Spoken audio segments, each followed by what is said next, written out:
Welcome. This is the arena on KAFTAN Television Abuja. My name is Pius Awunah. Today, we are going to be looking at 2023 and the quest for a better Nigeria. 2023 and the quest for a better Nigeria. I have a guest with me in the studio, but you meet my guest after the break. Thank you. Don't go anywhere.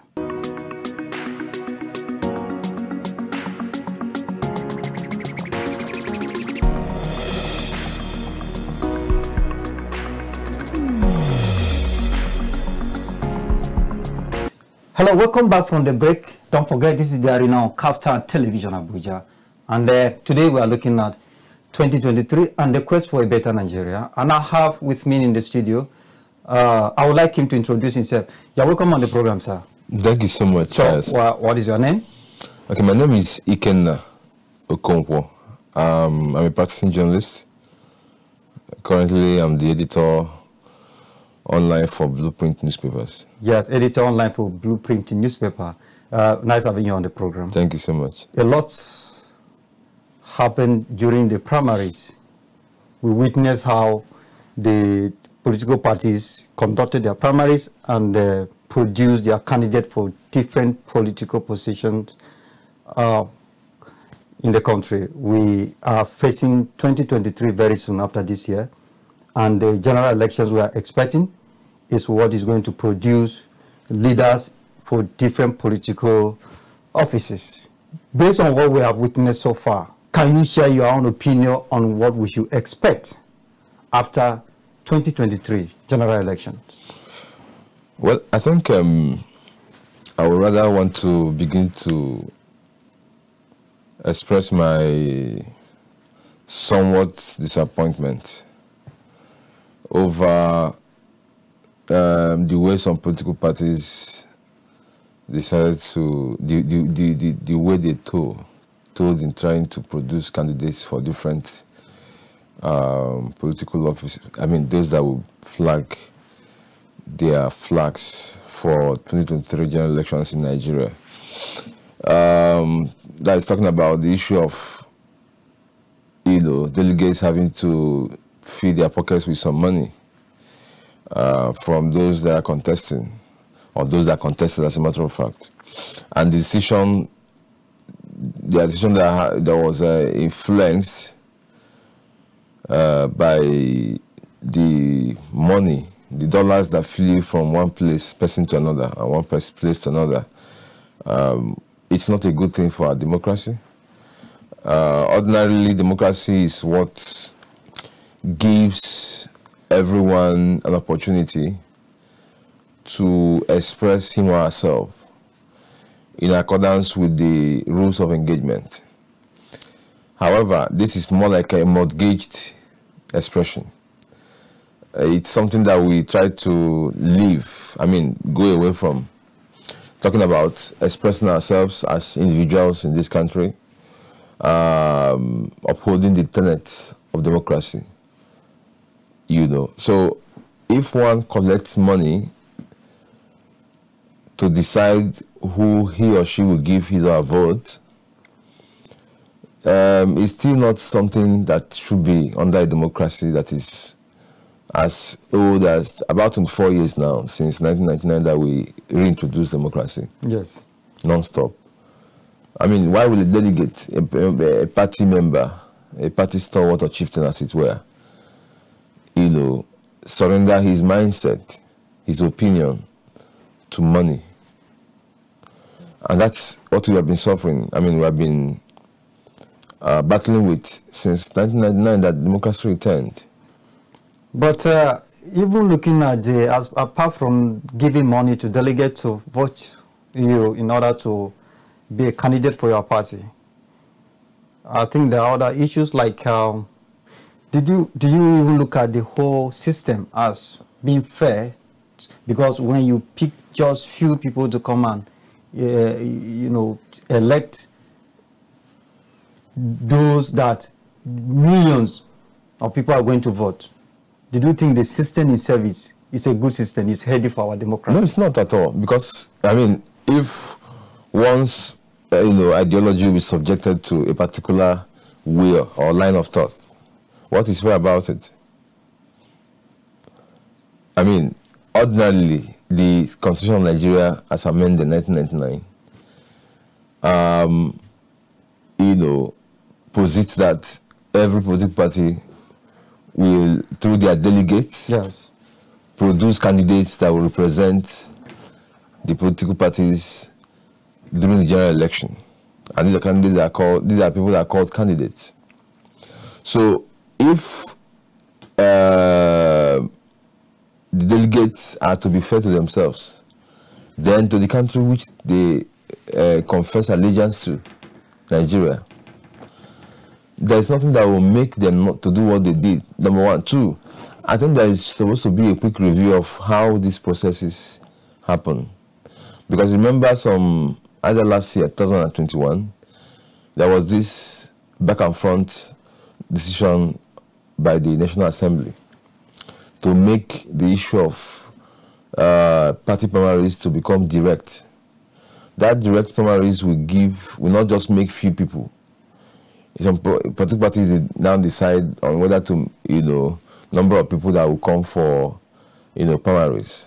yes, If it's direct, it's for every eligible member of the party from the ward, local government, the state, the national level, which should be yes, every political party, the strength of the political party is supposed to be drawn from the grassroots. So if, for example, like we have in Nigeria, 774 or so local government areas, yes, and each local government area is made up of, say, 20,000 party members, whether it's APC, whether it's SDP, whether it's PDP, whatever party. Let's say each party could get like 20,000, the least being that they get 20,000 persons as members of their party. Multiply with number of local governments that we have in Nigeria. So there won't be need for everybody come to Abuja or come to a particular location, whether it's Abuja, Lagos, or any part of the country, yes, to come and be subjected to this kind of stuff. So direct primaries gives that latitude for many people to take the decision that will be binding on all of us. So it's no longer where 2,000 persons, 1,000 plus, 500, maybe 3,000, at most maybe 5,000 will gather to take decision of over 200 million persons in this country. So the fairness there is that the country returns, because the National Assembly actually proposed that. But after front and back and all of the discussions, they were subjected to remove that clause. yes, You remember that issue? yes, So that would be the best way to run our democracy and make it firm. Because if you have 20 persons, 20,000 persons, like I said, for each political party at least, deciding at those local government levels, communities, then at the end of the day, like general election is done, the results are collated. You understand what I'm saying? Yes. So each political party, they have a day to do whatever they need to do, then collect the results, either electronically or whatever way they decide to do it.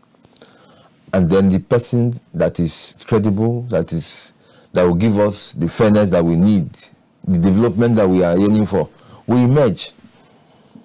So by the time the person emerges, at the general election, people will know that they are facing a credible or some credible candidates that they can pick one out of, many of them. yes, We have about 15 political parties right now that produce presidential candidates. yes. So at that presidency level, we'll have options to pick from. Yes, So but what happened, delegates, just some few people called delegates, they are the one that said, okay, you guys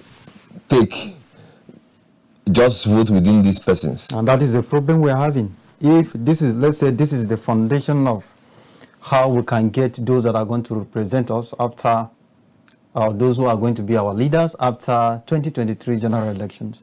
And then from the very beginning, we have to buy people. People are bought, not because they believe in this person, that this person is a good leader, that if given opportunity, he can, help us to get to where we want to get in this country. Yeah. But because the person has given you money, then you have to cast your vote for him. And then you can see that the foundation is faulty, and there's no way, I don't want to conclude that there's no way we get it right. No, of course. Yes. It's not going to be, we are not really wishing for that. But this issue, I know it has been happening where aspirants try to lobby or, in fact, buy delegates that can come for primaries and votes then, for them to emerge as a candidate for their political parties, for, different political offices. But I know the thing started becoming more pronounced in the last election we conducted. And then it's now like becoming a tradition. It's something that is now more of, it's a common thing that it's a system now that everybody is practicing. All the political parties are practicing. What did you think we can do to really eliminate this? Because we can't continue like this as a country. No, I've just said it. It's just for the National Assembly to be firm. Yes. And then by God's grace, next election of 2023, people also will be firm. Like when complaints come, I used to tell anybody that's close to me, I say, yes, we don't have options. We may not have options, quote unquote, of people that we need to elect from different political parties. But if we can have at least one or two from one or two political parties, it must not be the ruling parties like the APC and PDP as it were. There is SDP, there is AA, there is ADC, there is Labour Party. We have many of them. Many of them. Yes. But the kind of system we practice here. It's all about people. Yes. You understand? Like at the general election, these same persons may want to still share some money. Yes, but you see, the money they share at that general election is nothing that any reasonable person wants to fall for. Yes. No candidate will share, let's say, for example, we have about 50 million persons are out to vote. I don't know any candidate that will share more than, let's say, 10,000 to all, let's say, all the 50 million persons. One of the problems we have in the country is that majority of people are illiterate, even those who are not illiterate, because of the poverty. Yeah. Even 1,000 is a very big thing. Another factor. That's why when they emerge, they don't want people to enjoy education, enjoy, all these other primary, stuff, health and all. They want people to remain, so that when you give someone like 2,000 naira, 5,000 naira, at most 10,000, the person will be following you and be singing your praises. I mean, it's not reasonable. Every 3 or 4 years, you are subjecting your mind and your whole being, your life, to such a thing. We saw where aspirants share money to delegate. There was a report that one Mr. Sabo, who was a PDP delegate, went back to his community and shared millions to his community members, even to a local football team. Even though APC National Chairman Abdullahi Adamu came to say that his party, there is no evidence to prove that the aspirants share money to delegate in order to woo them. But the fact still remains that it happened. Even which other evidence do you need when the people that got the money are saying it? Yes. I mean, they are showing by their kind of lifestyle. If somebody under this economic arrangement, receives about $20,000 or $10,000, I mean, change it to naira. Money is everywhere. So now, where I'm heading to is this: do you think it was possible for the government agencies like police or security, these are EFCC, ICPC, to come into this kind of situation to get people arrested for sharing money? Because we have witnessed, even before primary election, we witnessed how EFCC invited some people to come over and explain their source of money. We know of one popular personality known as Kubana. I know he was invited by EFCC to come and explain his source of money. Why is he spending money the way he was spending it? And other people too, it happened to them in the past. But you saw what happened at the primaries, where these people shared money. Some people even took this money home to share to their people and even, celebrate. It was open. We saw it. So did you think security, the agency of government like EFCC, ICPC have a role to play in this kind of a situation? They have big role to play, but incidentally, if you like, unfortunately, they are not doing as much. And the truth is that there is actually little or even almost nothing they can do. You see, these agencies of government are not well funded. They are not well empowered to do most of the things they need to do. Now, you talked about Vikubana. Vikubana is a private person, private businessman, who sources his money the way he believes he does source his money and all of that. The way they arrested a private business person, detained him for days, with the EFCC or ICPC or any of the security agencies have the guts to arrest any of these big shots politically. The day of primaries for different political parties, we had that they went, especially the two bigger popular parties, so to say, APC and PDP. They were there present. But did you hear of any arrest? Have you heard of any prosecution? That's, I'm surprised. After many days, and I'm running 2 weeks now. So it's a normal jamboree. You know, they wanted to make Nigerians believe that they were doing their job. But I'm aware that the job is not done except the evidence of the job shows up. Yes. So if you have appeared, you know, for example, we are on a TV program right now, and then we just talk to ourselves and people didn't watch, didn't get one information or the other, didn't, you know, get, educated or whatever, will you say a program has happened? No. So the evidence of any job or any work, it is the output. So if EFCC, ICPC or whatever, they went to monitor what happened, whether there was money sharing, and as a matter of fact, the money sharing doesn't happen on the convention ground. It doesn't happen on where the primaries, all of us know that one. They just went there to just, you know, be seen. Let the news carry that they are doing their job. To pretend that they were doing their job. You understand? So the monies can never be shared on that ground. The monies are shared, especially through proxy, arrangement of people that will handle it as contract or whatever. That's how they do it. And they won't even do it through people's accounts. It's a physical thing. You know, so there's a lot. If EFCC will track, you know, these things at that level, they will need to be more equipped. They will need to go more forensic, and they need to do a lot of more research. Because, of course, the APC national chairman you talked about that said the party was not involved, if anybody has evidence and all of that, he knows there is no evidence. Because what they did was not a normal transaction that you could track. It is something that is, you know, unofficial, something that is personal, more like, even if you want to hold somebody that is sharing money, he can't even call a particular big shot because you didn't see him collecting the money from the big shot.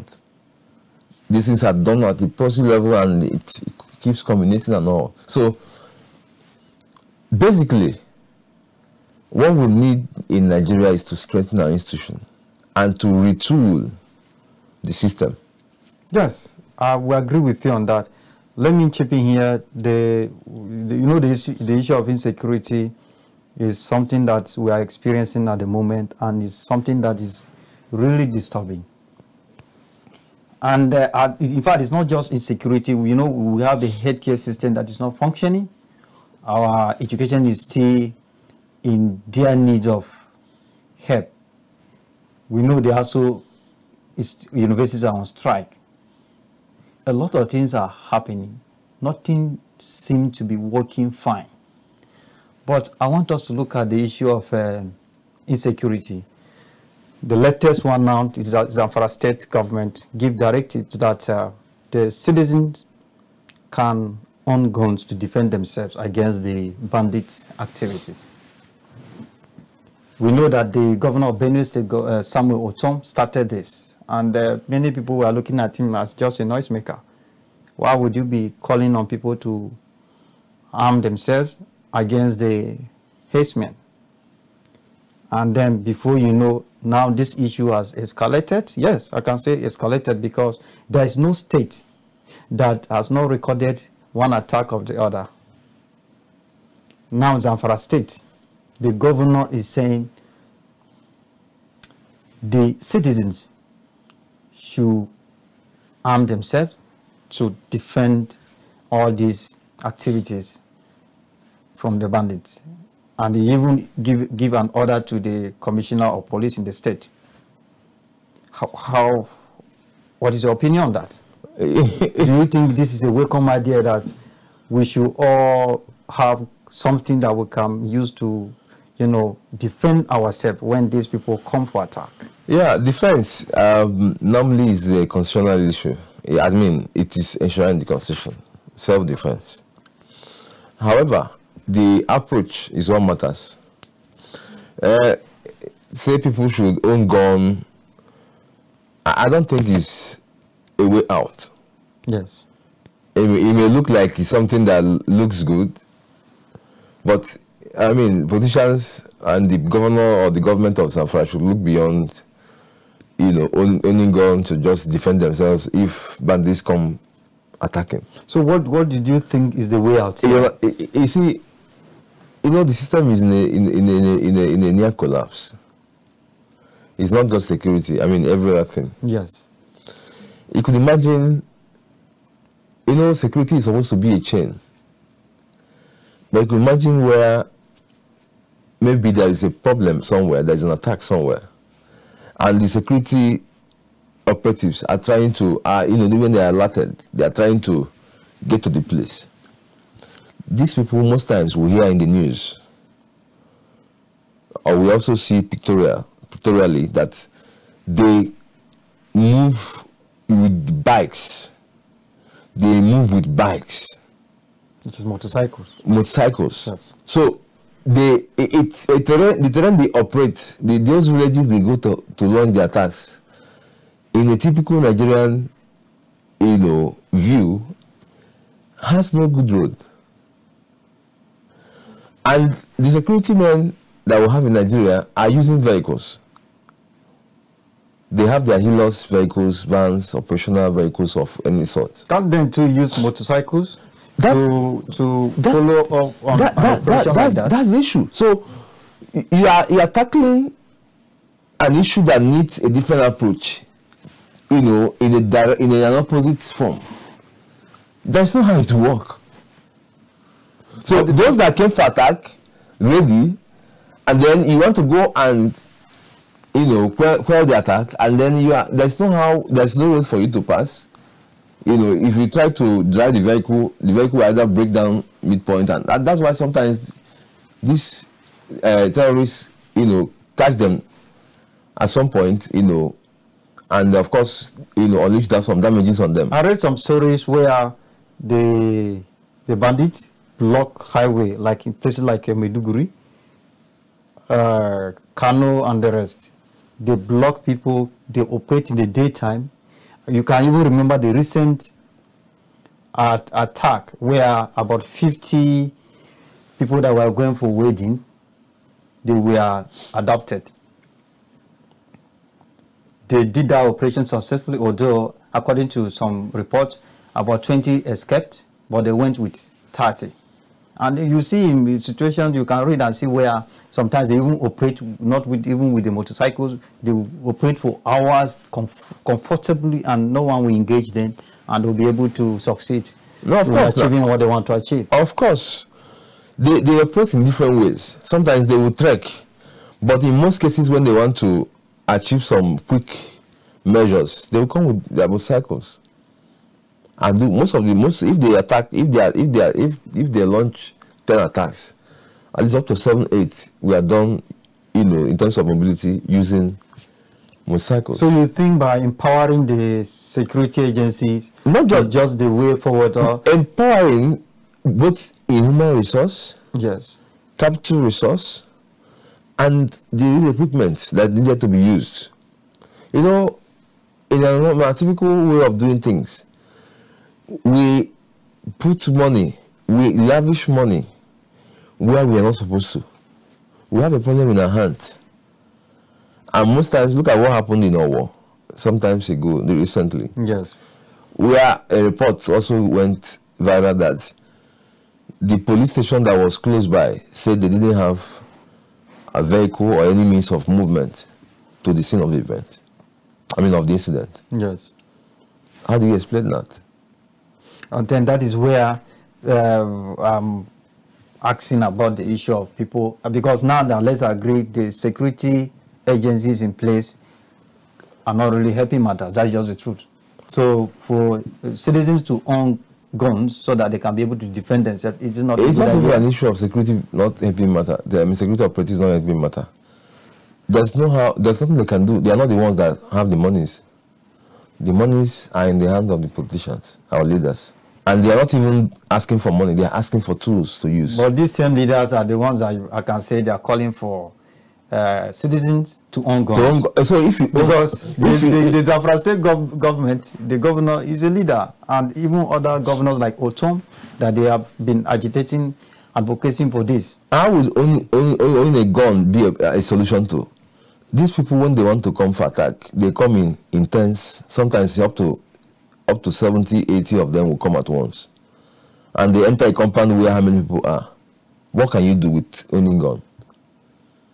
The same gun you have given to someone, beyond defending himself, could go ahead to kill somebody innocently of other things. Not only, it's not only banditry that there are issues in the society. Of course. I mean, somebody that has a quarrel with his wife, or with his neighbor, or with his brother, or relation, can say, I have a gun. The next thing he thinks is how to shoot it on someone. Do you give an equipment or a facility to someone who does not understand the usage of it? So it's even beyond bandit, whatever. I mean, government should not outsource, quote unquote, outsource their responsibility to individuals. It is not done. It cannot. It's not a conventional, confrontation. It's asymmetric. It's not something that, they are coming maybe 5 people or thereabout. This is who they come in their numbers. So how will somebody holding gun stop them from doing what they need to do or they plan to do? But at least instead of running away, you should be able to... It doesn't even where to run to when they come. So what exactly is the way out? How are we going to resolve this issue? Because we whether we like it or not, we are the ones that we created this problem of insecurity. Yes. As I say, we are part of it. We created it. I'm not talking of only you and I or any other citizen of this country. We know that it's a statement of fact. Most of these guys that are perpetrating this, they are unemployed. The government that is in charge of creating jobs for the unemployed youth has not been able to do that, even till now. And then you see these guys trying to find a way of surviving. And now it is very disturbing that they are making millions, even billions with this. Yes. Is there any way that we can be able to, or government can now be able to get this back, get these guys off from what they are doing to do legitimate jobs? Looking at how much they have been making, how much can you now pay them if you wanted to come back and you will create a job for them? Is it possible that government can succeed in doing something like that? Why not? I mean, the classical example is happening in Borno. These days, how many attacks do you hear in Borno State? In the past, say, 3-4 months, thereabout. Maybe once in a while you hear one. But before, Borno used to be that almost on daily basis. What happens now in either Niger, Zamfara, Kaduna, and all of that places. So what measures taken to address the issue there? So Borno government, the current government has been able to, they have been able to stand up to their responsibility. By doing what? Look at this Boko Haram terrorists surrendering in droves because government is giving them hope. The way the governor will physically go to a particular community, give out things for people that are returning to settle with, including monies, rebuilding houses, building government facilities like hospital, schools, worship centers, and all of that. This is what is not happening in most of the states. The governors, the legislators will connive and embark on what is called white elephant projects. The projects that will not have direct bearing or that the citizens cannot really track and say this is what the government has done. So a quick one is that government must wake up to begin to build infrastructure, both human and physical. Because if you don't do all of this, there is no how you achieve the needed tranquility in the society. Okay, I would like us to go on the break now. We'll come back and continue from here. Don't go anywhere. We're going on the break. We'll come back and continue with the discussion.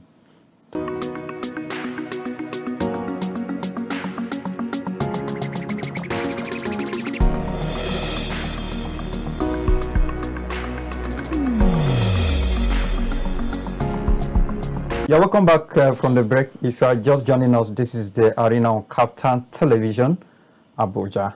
And we have been looking at 2023 and the quest for a better Nigeria.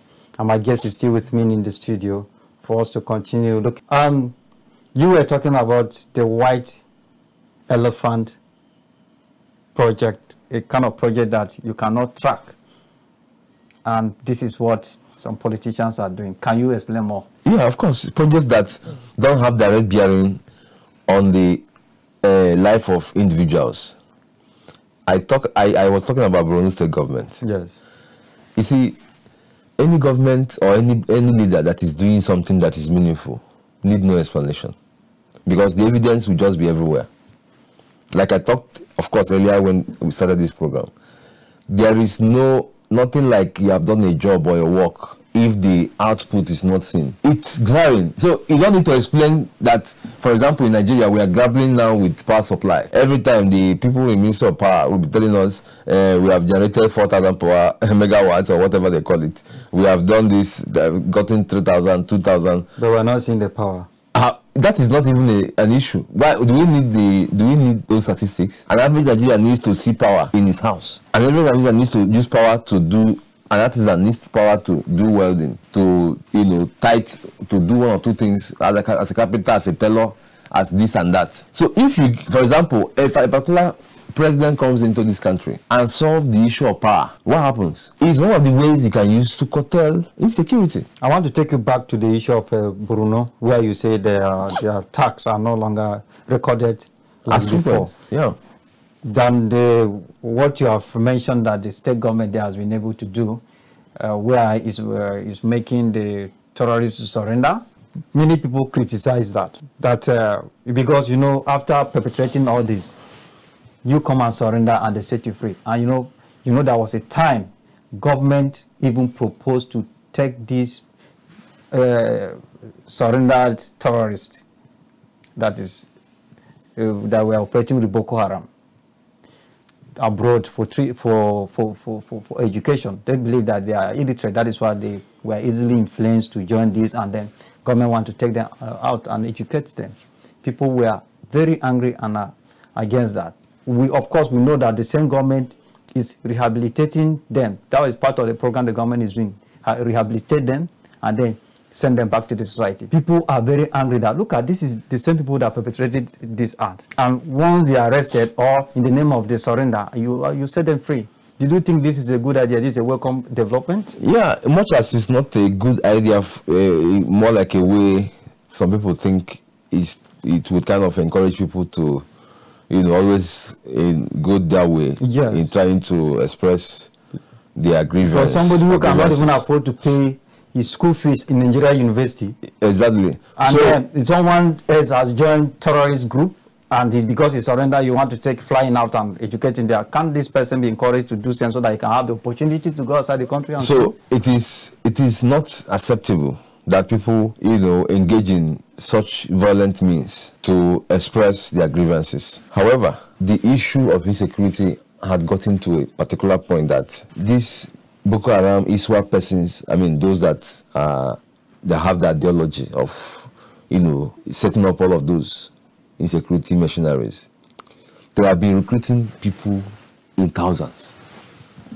And they use this same incentive, this same probably method to attract people to join them. So if there is a problem, if there is an issue, the right thing developmentally is to find either the same or similar solution that you know, that are being used, I mean, being used to make the issues exist, a solution to the issues that exist. The best thing is to get a solution to decimate an issue, an existing issue. Yes, it is not good, it is not a normal thing for people to take up arms for themselves against the people, against the government. However, these people, most of them didn't do what they did with their clear eyes. There are reports in the past that they did it out of the need to survive, to keep alive. Do you understand what I'm saying? Yes. They were brainwashed, they were indoctrinated. You know, that kind of coercive means of putting people into what ordinarily they wouldn't want to do. And then is that enough reason why they should not even be punished? There is no reason why somebody who did what is not good, you know, but this is like a global best practice, more or less. There are times when things have gone so wrong, and when government of course, try to find solution, try to quell it, try to bring it to a reasonable stop, and things are not working, you open a window, amnesty window. When you open that window, it will make people, it's a window for people to, those that are reasonable enough, that are really not really doing those things because they are part of it initially, but they were like coerced into it. You give them that window to return. It is only when you try that means and some people or those people still resist, you understand? Yes. You could want to employ every other, you know, damaging means to get them. Yes. So at the end of the day, what matters is that there is a solution. After all, those people that are surrendering are still members of that community or that society in either Burundi or wherever this thing was. And don't forget what I said earlier. It's not about even those people being enticed to surrender. It's about the fact that the government of the day there is alive to its responsibilities. They are alive to their what? It's not about, you know, the quote that 20 billion was used for this. Something like, for example, this studio is supposed to cost like 10 million naira. And somebody is telling you 1 billion was used to build it. Is even more Boko Haram or terrorist kind of action than even the person carrying gun. Because what do you want to tell every other person? That 10 million naira is not enough to do what 10 million naira is meant for. Meanwhile, you have squandered 1 billion on it. I understand your point, and the area I'm very, worried about is where some of these guys that were not even, they did not surrender, they were arrested during the operation. The government still set them free. Well, you can agree with me on that. Were they really set free? I don't know about this. Of course, they were set free. I don't know I don't know how. You remember during Goodluck Jonathan, some of them were already arrested during the former government of President Jonathan. And you know, it was the same, those that were arrested during the Jonathan's government that were released, were exchanged. The other people that they were already in the custody of the Boko Haram. I don't know whether the first attack Boko Haram did that kidnapped a lot of people. Then after, when some of them were arrested, when the new government came in, and this is what the same thing Jonathan wanted to do, to call them for negotiation and let them see how they can resolve this issue. By then, the ongoing government was not in power, criticized this. So how can you go and be negotiating with terrorists? The government finally, the same people that were criticizing this thing finally came into power. They still went back to do what Jonathan wanted to propose to do, that they kick against it. They negotiated with the terrorists, Boko Haram terrorists. They released their members, because that was one of the conditions Boko Haram gave. Release our members that are under your custody. And then, because of that, after that, they now release some of people that they were holding too. Not even all. Do you think this is a welcome idea? This is a welcome development? I'm not even thinking of all of these political whatever they do. You know, the single challenge we have in Nigeria is leadership factor.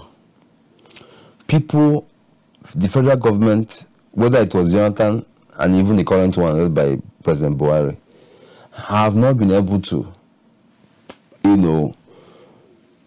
present leadership.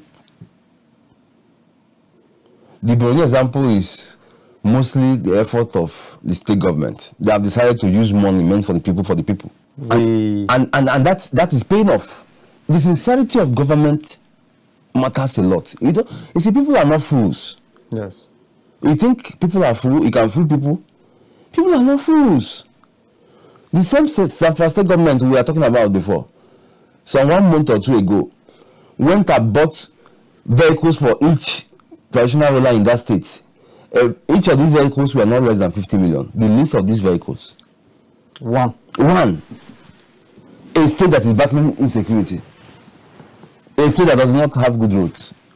A state that people hardly drink good water. Do you think that was part of their, addressing the issue of insecurity in the state? It doesn't make sense at all.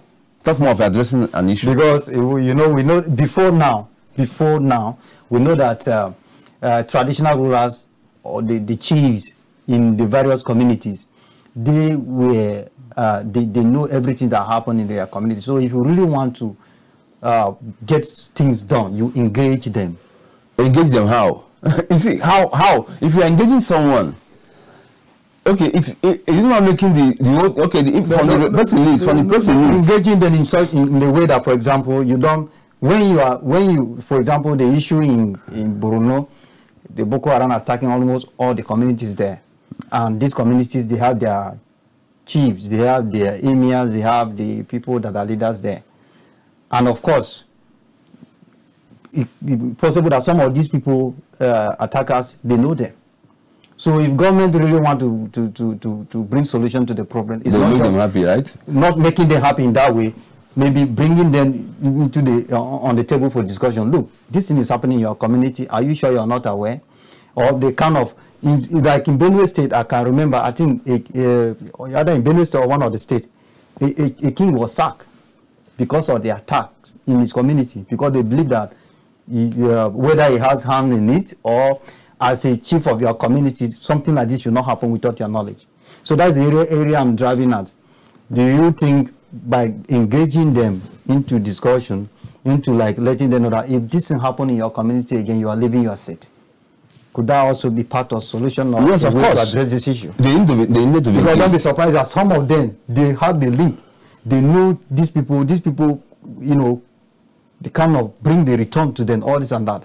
The district heads, the national rulers, the monarchs or the emirs, they need to be engaged. Of course, yes. The government needs to find one of the challenges that the national institution is facing is that they don't have a clear-cut role in the constitution. Yes. Which should be part of the restructuring that people have been clamoring for, if eventually it happens. However, a governor that is struggling to pay salaries, the governor of Zamfara State struggles to pay salaries yes. of workers. The governor is struggling to provide employment for the teeming youth, young people, men and women. The governor is struggling to provide good road. The governor is struggling to give people potable water. The governor is struggling even in giving seedlings for most of the persons in that state that are farmers. He's struggling in every area of economic growth that is even a major factor in addressing insecurity. The best thing he could think of is to buy vehicles worth millions of naira each for international rulers. The man that meant well opposite in Borno, did you hear of bicycle that he even bought for the persons in his own state? Rather, he goes to the grassroots, to the communities, to hand what belongs to the people to them. That's sharing money to them. Exactly. Even amidst all the insecurity, he has been building roads. He has been building buildings. I mean, people that their different buildings were destroyed, rendered homeless. He's using government money to rebuild their houses. He's building hospitals that will take care of their health. He's building schools that were destroyed as well. Okay, so that is how to address insecurity, and not the opposite of what is happening with Zamfara or what happened. Like, okay, after about 2 months that those vehicles were shared, look at the bogus and lengthy. In fact, as a journalist, I even found it. I don't want to put it. So I felt troubled reading the statement that came out from South State government some hours ago. Yes. So, if I could find it difficult reading that statement, that lengthy statement, you know, trying to make news out of it, I have to read everything. Anytime. So, if I could find it that difficult, and then imagine the public that don't even have time for all of those readings. But I would like to bring in, anytime I'm talking about the issue of insecurity, I always remember, I'm not a member of any political party. And I also believe in voting the right person, whether it's in the PDP, ABC, or in any other party that is not even known. But as far as it's the right person and is contesting, you should vote him. The issue of insecurity, I remember when Pius was the governor of Ekiti State. I follow up. I could tell what happened during his tenure as a governor. There was a policy where all the herdsmen, because by then it was herdsmen attack, they started recording it in the state. So the policy came that all the herdsmen in the state, they should register, and they were given specific areas to stay. He engaged the hunters. In fact, he engaged almost all the people in the state. Don't just wait for only the government to do this thing. We are all involved. And then when this policy was implemented, herdsmen were told, if we see you outside the area you are giving, we are going to treat you as a terrorist. This issue drastically reduced attacks to communities in Ekiti State. I follow up on that, and I can say that over and over again. There were no attacks recorded again. Immediately this policy came out and it was put to use. Did you look at that as a welcome development that other states should also do same? Yeah, take this to the stage. Yes. More so that we are in a country where our security infrastructure, both human and the physical, have not been addressed. So one of the best ways to address insecurity is forming synergy at different level, you know, different community levels and all, because the people that commit this crime, they come from communities. They didn't fall from anywhere. They didn't drop from anywhere. So what should be is that every government in every state should be thinking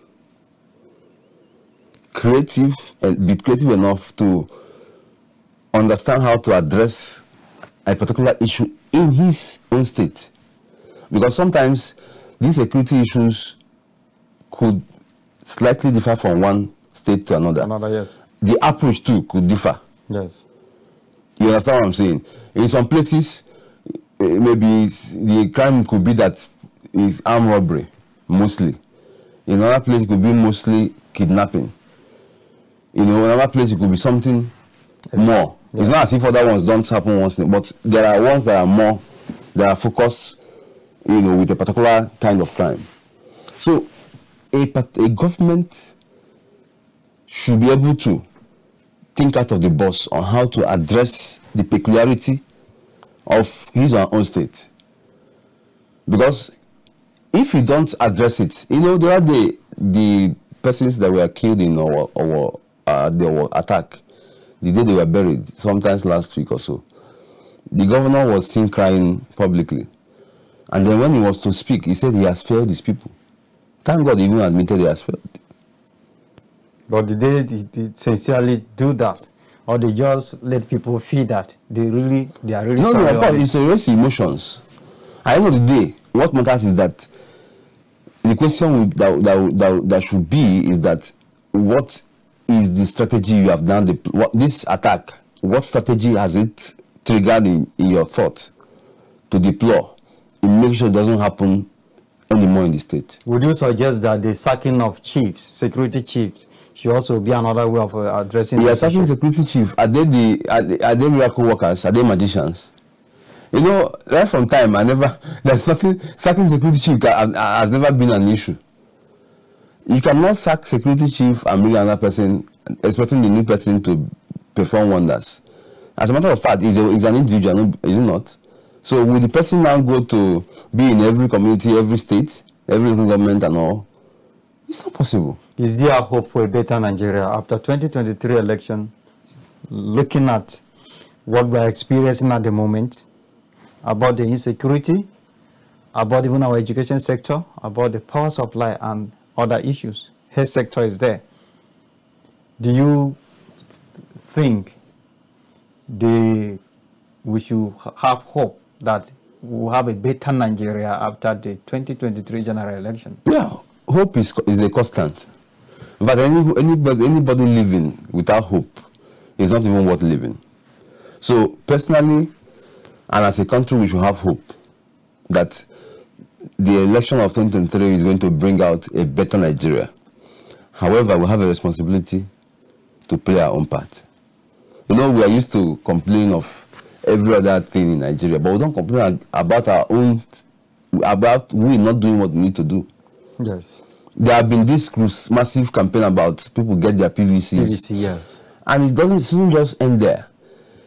Yes, people should massively get it. In fact, if anybody that's listening to this program has not gotten his PVC, the person should drop everything he's doing and make sure he gets it, even if it means staying all day. The following day, even if it means going back. Do everything to do what? Get this PVC. However, it does not stop there.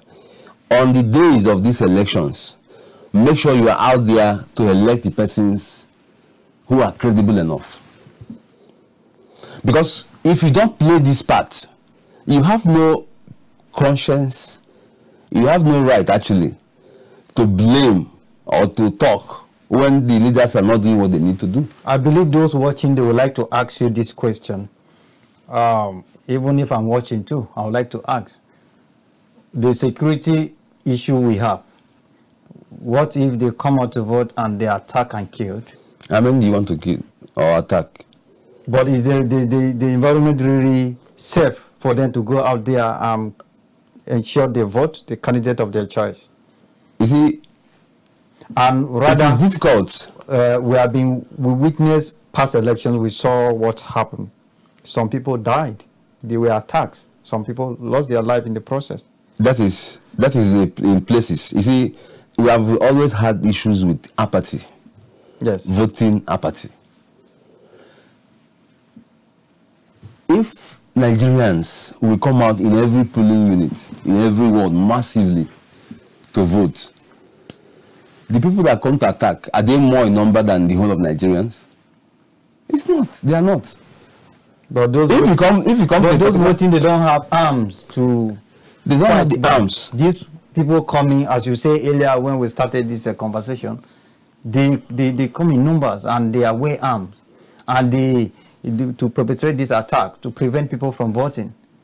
So, do you think by Nigerians coming out in mass to really vote is something that even those coming to attack, they cannot be able to succeed? Because you are just there, you don't have anything to I want to believe that the government, I don't know what their plans are, but I want to believe that the issue of insecurity is being addressed by those in government, from the local government level.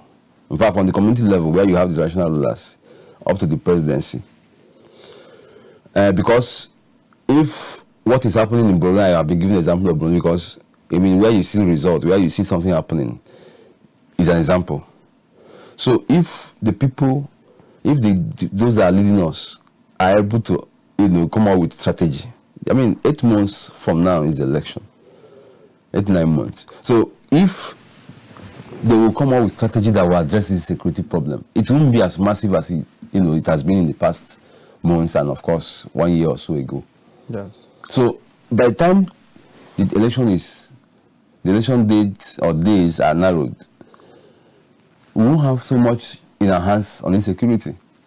So that people will go out to vote. And like I said before, one of the ways to conquer evil is by those that are ready to do good or do the right thing, standing massively for it or against it. Let us go quickly to the health sector, because it's another area that is really need help. Before talking about the health sector, you can recall the recent incident of a former Deputy Senate President, Ikenna. He picked a homeless person from Lagos, traveled with him in London, to London, and you know the reason is because he needs his kidney to give to his daughter who is sick and need a kidney transplant. He was arrested there by the police in London. And I think, according to the report, he's going to be charged to court on the 7th of July, next month that we're about to enter. Because we don't have a functioning healthcare system in place. You see our leaders going outside the country for treatment, taking their families there. Those who cannot afford to go outside there, they remain here. They patronize what we have. And even what we have here on ground, in many cases, is not everybody that can be able to or can afford to access. I would like to hear your opinion on this issue. Yeah, well, it's unfortunate that what is happening to the former Senate President of Nigeria is happening. However, it's part of the problem. Yes. Since 2003, Chief Ikenna, former Deputy Senate President and still a service senator in the National Assembly, he has been there. What law did he make to address the health system? You see, because, like I said, it's a chain. Yes.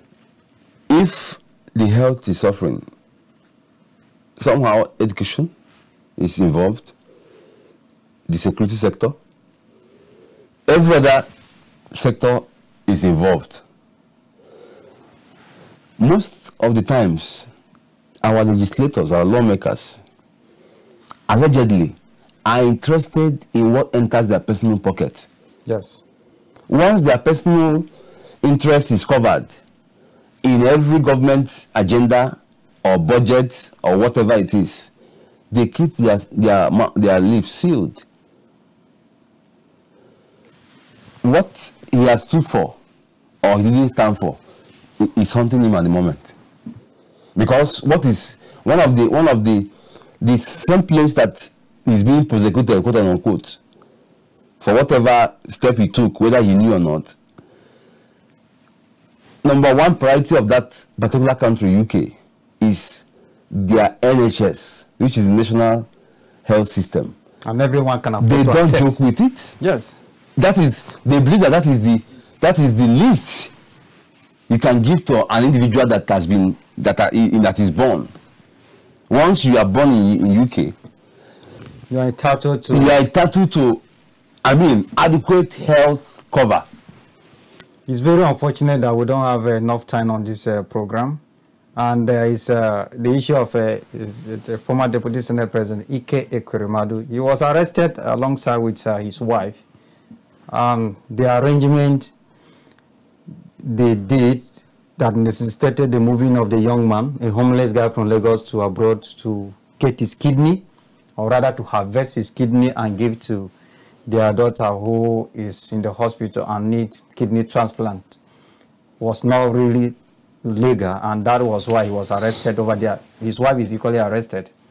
And then you can now see the failure of having what they're supposed to put in place here as leaders now led to them going outside the country, and look at what is happening to him now. It is very unfortunate. If you read the story, you see where he was able to brainwash or convince the guy that we're going to give you a better life if you can do this for us. That is according to the report. As a leader, you cannot give your people a better life is when you want to harvest their kidney for your own personal interest, that you can promise them all that. You have been a leader in your state for long, representing your people at the national level. Which better life have you given to them? It's very unfortunate. We are not here to make things worse. We are not here to attack anyone, but we are talking to our leaders. Please, it is time to do the right thing. We cannot continue in this manner and expect to have a different result that is better than what we already have. You can see we are not developed. That is, Nigeria is one of the underdeveloped countries. And that's why you see we are getting, been following a lot, we are getting assistance from the World Bank and other international communities.